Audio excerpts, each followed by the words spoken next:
This episode is proudly sponsored by Indigenous Business Australia, who serves, partners and invests with Aboriginal and Torres Strait Islander people who want to own their own future. Welcome to the Black Magic Woman podcast with Mandanara Bales. I'd like to begin this podcast by acknowledging and paying my respects to the peoples of this land where this podcast is being recorded. The Kabi Kabi peoples here on the Sunshine Coast are the traditional owners, and I'd also like to extend my respects to their elders past and present and acknowledge that this always was and always will be Aboriginal land. As First Nations peoples living in this country now known as Australia, we have never ceded our sovereignty. It's so important that we follow proper protocol and acknowledge the traditional owners. So acknowledgement of country is a way that I start every single episode off. My name is Mandanara Bales and I am the host of Black Magic Woman podcast. For those that have never listened or watched via our YouTube channel, welcome, and I hope you enjoy this special episode, which is the second series of our partnership with Indigenous Business Australia, also known as IBA. We are focusing on sharing the stories of Aboriginal and Torres Strait Islander women, and this particular episode was recently recorded on the beautiful lands of the Larrakia peoples in Darwin in the Northern Territory. Tanyah Nasir, an amazing friend of mine, sister, colleague. She's an educator, consultant, trainer, course developer, and has 25 years experience of working with Aboriginal and Torres Strait Islander peoples, businesses and communities. This episode, Tanyah shares with me her experience, her connection or reconnecting to her culture, the history of her family, and just sharing some of the insights of being an Aboriginal woman in business. I hope you enjoy this episode. It was an absolute pleasure to be on Larrakia country to do this. So enjoy. I'm here today with Tanyah Nasir, and it has been a very long day. So I just want to say thank you very much for agreeing to jump onto the podcast and being part of the IBA partnership series. It certainly has been a wonderful day, a very long day, but an amazing day. So I'm happy to be here. Thank you. My pleasure. Thank you. So in terms of the podcast, all of my guests do their introductions. Okay. And I reckon you would do your introduction better than me introducing you. So can you please share with our listeners and also our viewers a little bit about yourself? So who's your mob? Where did you grow up? So, well, yes, my mob are all, I'm from Darwin, born and raised on Larrakia country. So I'm a Garrawa, Djugun, and also connections to Tiwi people. So my family are all here. We came to Darwin a long time ago. My grandmother was part of the stolen generation, was taken away from Borroloola, was put in the Carlin compound, which was in Darwin, and that's how we came to be. Wow. So that's a little bit about, yes, my background in terms of family and cultural heritage. And your surname? Yes. I haven't heard Nasir before. Yes, that's my family name. Yeah. So one of my grandfathers, my datu, was actually an Indonesian man. Yeah. So that's where that name has come from, and that's part of it. And he was a pearl diver. I was going to say, in the Northern Territory and across WA, there is the Asian influence, whether Absolutely. it's Malay, Yes, Indonesian, Japanese, Chinese. all of that. Yeah. And so Datu was actually a pearl diver in Broome with one of those, those big helmets. Yes. So, and he met my grandmother, Wow. Tanyah Nasir, and obviously they had their children and relocated at one stage to Darwin from Broome. Uh-huh. But that's the family name. Yeah. And what about do you have children? Oh yes, I've got 3 wonderful children. Tell me about all it. adult children. Yeah. they're actually good humans, beautiful people. One daughter's in Melbourne with my grandson, so so she's with her partner and living in Melbourne. My other daughter's studying in Brisbane, and she'll be home soon. And then my son lives here, and he's working in Darwin. Okay. So they're all adult children, but they like to hang out with their parents as well. Of course. Which is lovely, even though, we're getting on in the bit. What's important also to bring the grannies back. Oh, absolutely. For the ones in Brisbane and Melbourne. And if you're listening or you're watching, a big hello. Come home. Come home. Listen to Mum. So the grannies, how many grandchildren? I've only got one Just granny. one? Yes, he's turning 3 actually very soon. And we recently went to visit the family down in Melbourne. And oh my goodness, you realise that you are unfit and maybe getting on a bit when you run around after a 3-year-old. I can imagine. So, I'm running around after a 5-year-old and I'm feeling unfit. So you're doing good to keep up with a 3-year-old. Oh, I don't know. Yes. In terms of Melbourne, Yes. big difference. Oh, being completely. on this country and then going to Melbourne. What was it like growing up here in Darwin? Oh, amazing. And I was just reflecting, we actually, as a family, the Nasirs all lived on one block. There was a big block and there was probably 8 families and we all lived in different sort of dwellings on this block. But we lived across from a billabong, Narcas Lagoon, which is prime real estate now in Darwin. People from Darwin will know that part of the What's it called? the city. Nucky's Lagoon. Nucky's Lagoon. It's Nucky's Garrawa, Lagoon. prime real estate. And our house, which my mother and father built, is still there. Survived Cyclone Tracy, bit dilapidated now and everything, but still that's the house we were brought up in. But yes, we lived across from this billabong and we didn't have any running water. There were rainwater tanks, and we had to fill up the rainwater tanks in a drop dunny, Flaming Fury. Outside. Everything was outside. Of course. So, Did you have a big family? big family and everyone lived on the block. Yeah. So we grew up with, family all around us actually, so which was wonderful. And I think that's one of the reasons we'll never leave Darwin, because our family are essentially here. What do you think brings people here to Darwin?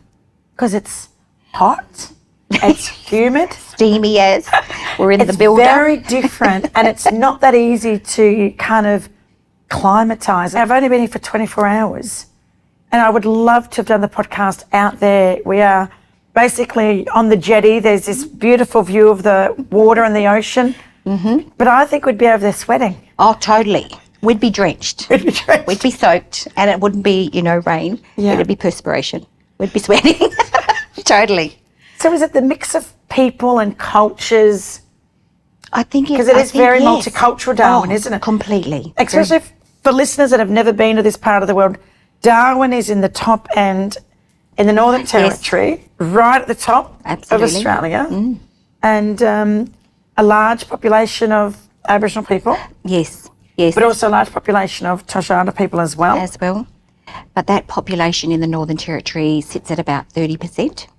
So 30% of our population in the Territory are Aboriginal and Torres Strait Islander people. Yeah. And then, of course, we have a significant number of people living in remote communities as well. Yeah.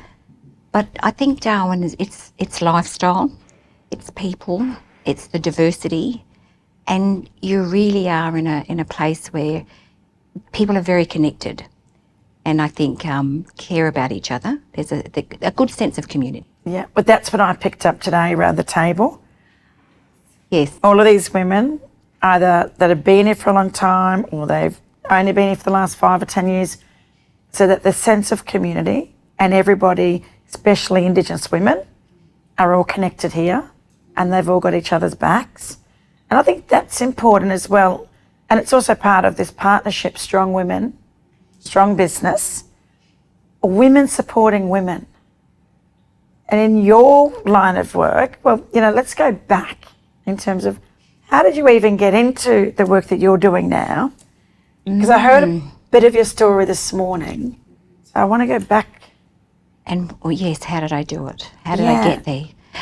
So did you finish high school, going to university? So my background's education. Yeah. I'm a teacher. And I probably noticed things when I was a teacher. And I noticed our young people one-on-one were very confident. As Aboriginal student with an Aboriginal teacher, could ask questions, answer questions, articulate, want to have discussions. But once we got into the room with everyone else and all the other students, they would go quiet. The confidence disappeared. They would go silent. They would want to be invisible. They'd go to the back of the room. They wouldn't contribute in the discussion. Completely changed. Completely. The complete opposite. Absolutely. Yeah. Yeah. So it's shifted completely. So I noticed that in the classroom as a teacher, which was a long time ago. Oh, not so long ago. Maybe not. Not so long ago. Just a while ago. A few years back. Yes. But I've also, in that time, I've watched adults, and I've watched that our people also, if we don't develop our confidence and belief in self, that stays with us and remains with us in adulthood. Yeah. That's so important while our little people are still learning and growing and developing, that we're supporting them in confidence and self-esteem. Absolutely. Yeah. Because I think somehow we've taken on the negative labels. Yeah. We've learned that we don't matter. We believe we don't count. We believe that we're second class. We're not deserving. So we've taken on all this negative construction of who we think we are and part of our identity. And we've buried that very deep inside. So now it's a matter of how do we get rid of that and how do we redefine ourselves? And I guess that's the work that we do now. Yeah. So tell us a little bit about maybe some of the work that you've been doing lately. So through that, I guess, learning and understanding about confidence and belief in self, and we've created a program called Rise Up, Be Your Best, Own Your Future. And it's really about doing the inner work, building our people from the inside, their confidence, self-esteem, belief in self, and seeing themselves as confident, competent, capable human beings. Because so often, and that's been our experience, forever, unfortunately, through history, through colonisation, through, just past government policies, institutionalisation, all of that. We think that we cannot do anything. And there's this thing in education, it's called a self-fulfilling prophecy. So if you tell a student or a young person that you're great long enough and hard enough, they become that person. Yeah. But if you tell somebody else, another student, that they cannot, will not, don't know how to do this, can't do this, don't have literacy and numeracy, they become that. So it's how do we shift that? And far often it's our children that are told in the classroom from a very young age, you can't do this. And I heard with a lady in the program today, she wanted to study accounting in high school, and her teacher said, oh no, you wouldn't be able to do it. She's a qualified accountant now. Absolutely. Yeah. So there's the systemic low expectations. Yeah. And that happens in schools, in society, in the workplace, sometimes even in our families. Because we've all taken on those beliefs that we will never amount to anything and this is all you could do and you've got to stay in this box. Yeah. So who are some of your clients, or obviously your target audience is our mob? Is it Aboriginal organisations? Is it the Northern Territory government? Who actually comes to you and kind of engages with you to go out and do the work that you do? So we've been on a 10-year journey. It's been really interesting because not everyone, systems don't necessarily believe that there's a need for this type of training to build people from within and do the inner work. So they think it's not necessary. So now, after that period of time, and probably it took me 5 years to learn that, I've just thought, we just want to work with people that want to work with us. Yeah. That's understand the importance and significance of this type of training. And now we do a lot of work, especially 80% of our work is in remote communities. So we do a lot of work with Andiliaqua people from Grid Island. So the women, actually last year, the women came to me and they said, Tanyah, you're getting, I think you're getting old. I said, yeah, whatever. Thank you very much. And then then somebody said, and before you leave. And I said, well, what are you talking about now, before I leave? And they said, well, can you train us? So they want to become trainers of the Rise Up program, Wow. which is amazing. And that's the program that we've created. And I work with I must acknowledge my sister and my mother, because they are the strong women that are also part of ensuring that the vision comes to, fruition. Of course. So about 10 years ago, you took this product, business idea to the market. Who first backed you? Do you remember the first client or organisation or person that actually backed your business, what you wanted to do? It was actually, we were doing Rise Up on stations then. Working on stations, working in isolated areas. But it was ILC, Indigenous Land Corporation. And there was an old man there, if he ever hears this, but I won't mention his, I'm trying to remember his name. You'll know who you are. Yeah, you will. And he said, you don't realise what you've got. That was way back then. Which was encouraging, because you don't realise what you've got. You just think, I'm just doing this to help my people. And then you start to see people shift and change and transform themselves, which is amazing. I was going to say, what an amazing feeling to actually, like, I've got 8 sisters, nieces and nephews. I'm involved in my community when I can. I'm on the board of the Murray School, because that's the school I graduated from. So education, young people, opportunities, employment, business, independence, financial freedom, all of this is important to me, because it's something my mum never had, something my grandmother never had and never thought we would have. So I know that when I'm engaging with my community, or I go and talk to kids at the Murray School, hasn't happened for a while, especially with COVID, that I know that these kids can see that I was actually in that uniform. I sat in this classroom. I've walked a very similar journey or pathway as a past student of the school now that I'm here talking about, what shaped me, where I learnt my first ever traditional dance and song was at the Murray School. So, for me, how do we give back to community, especially when we're in a position to do so? So I could see this program is a way of giving back. And these women, were they actually part of your program?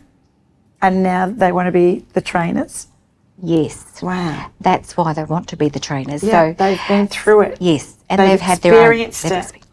So they become the ripple and the individual that creates the ripple in their family, which then will create the ripple in their community. So we're on a journey now for the next 2 years to work specifically with the ladies within on Groote Island and Deliaqua women, to figure out how do we train local people to become local trainers of Rise Up.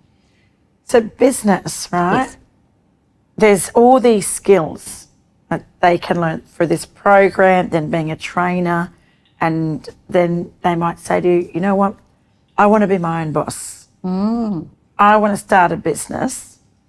If they are listening to this podcast now, what would your message be to them? What would some of your advice be to women that are listening that may have an idea, are doing programs in their community, and now there's an opportunity to take another step? Because Indigenous Business Australia has that business support, the accelerator program, which I know you went through. Yes, absolutely. What kind of advice or what have you learnt that you could share with women that never even thought it was possible to be in business? I think it's about knowing your worth, knowing that you have something within you, and women will know they have something, there's a gift. We're here for a purpose. We have that gift. We've just got to figure out what our purpose is and just go and do it. And to find people who can support you and lift you and cheer for you, I think is really important as well. But back yourself and just do it. Try. You may think, oh, I didn't go according to plan, or I feel as if I didn't do that as well as I should have, but that's okay. That's all learning, and just keep going. Yeah. Because people already know, I believe, when it's within you. Yeah. And you know when you've got something that you want to show to the world. but you've just got to be brave, be courageous, be bold. I would say that. Well, in terms of even like someone backing you, And back you. backing you, supporting you, mentoring you, who do you turn to when you need support or you feel like, things are getting tough, or you've got challenges? Are there women in your life? That would be my mother, who is a fierce protector of her children and her grandchildren and her great-grandchildren, but also very strong advocate for education and sees the importance. So my mother's now 70. I shouldn't. She'll probably say, "Why are you telling everyone my age?" Don't worry, we'll edit that. But she is 78. Yeah. So she's 78. So, and she was a worker all her life. But she's still asking the same questions. Why are our people not there yet? Why are we funding this and not that? Or why are we still high incarcerations and high unemployment? So that was at 78. So I'm asking at my age, so the real challenge is, or the real fear is, that my children and my grandchildren will be asking the same things. Mm-hmm. So how do we stop that? Passing issues from generation to generation. And I think she's the strength that continues to resonate and reinforce. So she's very strong. My sister's very strong as well. So those two women, and of course, you know, my children, they're strong supporters of what we're trying to create and do, and my husband. Yeah. So I think But your you can't family. forget the husband. I know. I shouldn't forget my husband. We haven't spoken about him. He'll say, "What about me?" Behind every good woman is a good man. a good man. Yes, you are, Eva. Yes. Look at me. Double check. And he's my husband as well. Yeah. You know, Shout if out he to was the looking husbands. after the Exactly. kids and keeping the house going. I texted him before this yarn and said, "I know you're going to have dinner, and in about an hour and a bit, I'll be ready to do a FaceTime, because I know my kids are dying to speak to me after they get home because I'm on the road." Oh, what is it like being on the road all the time? It's interesting because I started the business after the children were older. Yeah. But you do feel you feel guilt because you leave them and you feel you're neglecting them, you feel you're not spending enough time with them. But they understand and they're proud of their mother, so that's a good thing. Yeah. And I think about, you know, I don't think I could do what I do without having the support around me that I do, because they support me to be able to do what I need to do to support others. Well, what about before even starting the Rise Up program? What was you doing before that? What was I doing before? Always education. Always. It's always been education and training. So my path has always been quite linear and straightforward. Yeah. So I've never deviated. It's always been that. And it's interesting. So we've got the Rise Up program, Rise Up, Be Your Best, Own Your Future. But 22 years ago, I was in a program, and I was the manager of a program in the Northern Territory Department of Education called ATAP, Aboriginal and Islander. I am an ATAP graduate. Oh my gosh! Yes. From Queensland? Yes. Wow! Through the From Uncle Shane Williams. yes! Oh my goodness. Yes, and I'm trying to remember Eddie Watkins. Okay. Did you? Yes. So, in Wow. Brisbane, Yes. at Nudgee College, where one of the ATAPs was taking place, in the ATAP hall, Challenge. Yeah. Aboriginal and Torres Strait Islander Tertiary Aspiration Program. Okay, so there's this big banner, right? Big banner for the ATAP. And there was these eyes on that banner. They were my eyes. Wow. No one knew that was me, because it was just these eyes on this huge banner that was in the hall for the program. So 1999, Yes. I was at St. James, but I did ATAP also in 97, 98 at Kelvin Grove College. And it was the only time that we wore the blazer and the hat, very formal. Yes. Uniform. But did you do the ATAP? Was that the ATAP challenge? Well, there's an ATAP program where schools came together. Oh, yes, yes. Right. And Competed? we competed. Yes. And we did public Talking. speaking, Long-term debating. public- Yes. Problem solving. A quiz. Yeah, charades. You had to act and team bonding. Yes.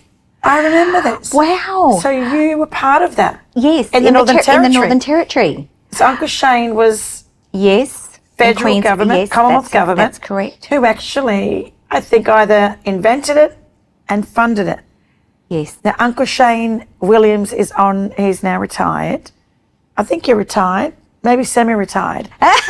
He's on the board at the Murray School. Okay. And he was on the board of the Murray School when I was an 10-year-old kid. Wow. Yeah. But that was an incredible program. Yeah. Even back then.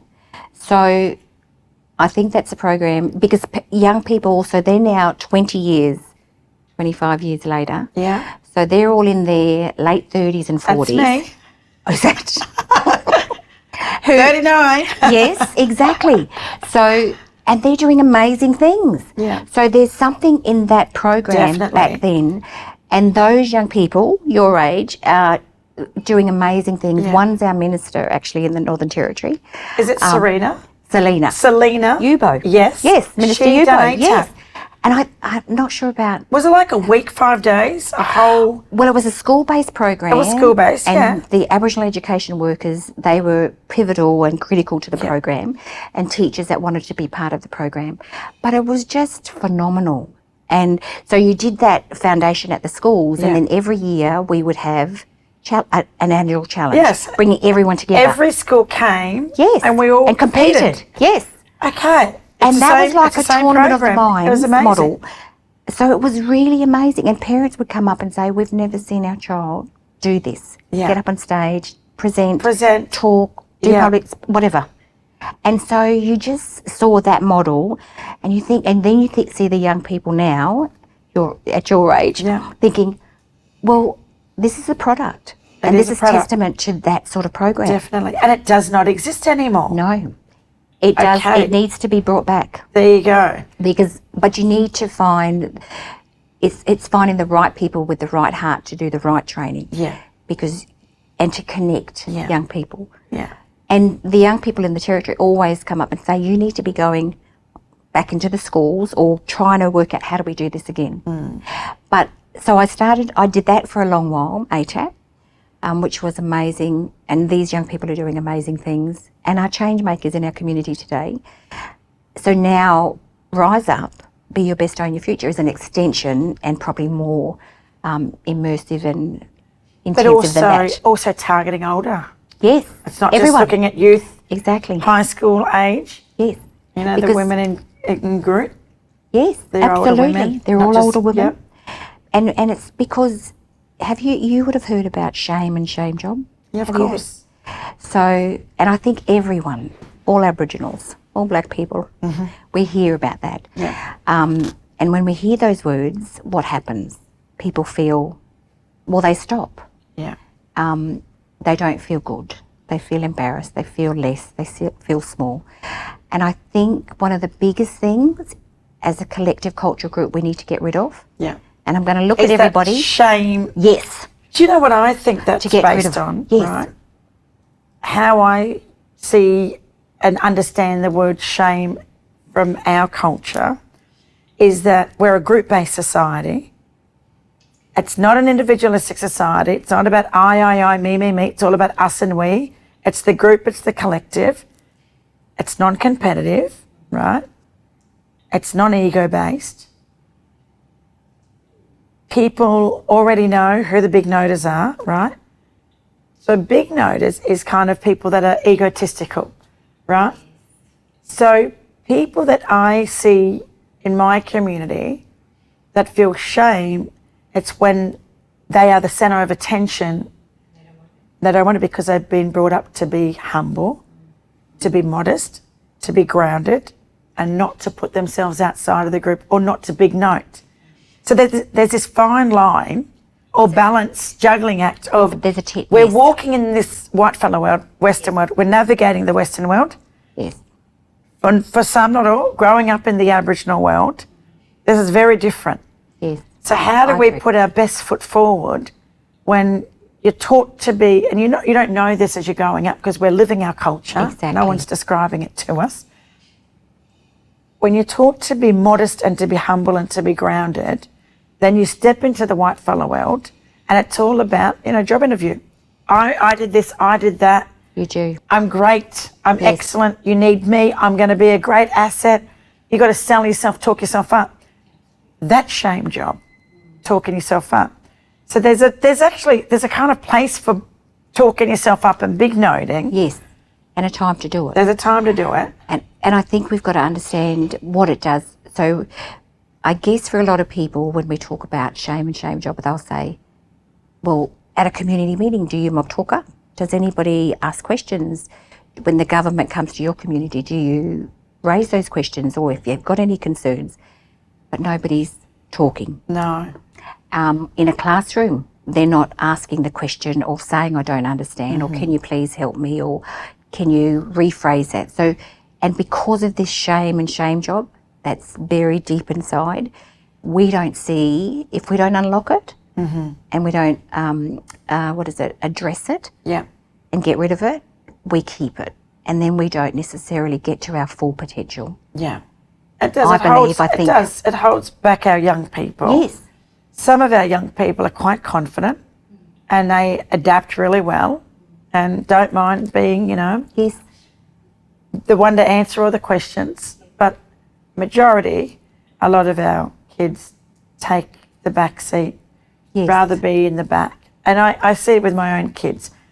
How do we get more people to understand our culture so that we don't feel, that we don't fit in, like our culture, our way, how we've grown up, how we've experienced the world, then we go into the white fella world. How do we get more non-Indigenous people to kind of see our culture and value, the strengths of our culture, which is we're a group-based, it's all about the community, family is important, it's not just about the individual. There's so much strength in our culture, so much value in our ways of knowing, being and doing.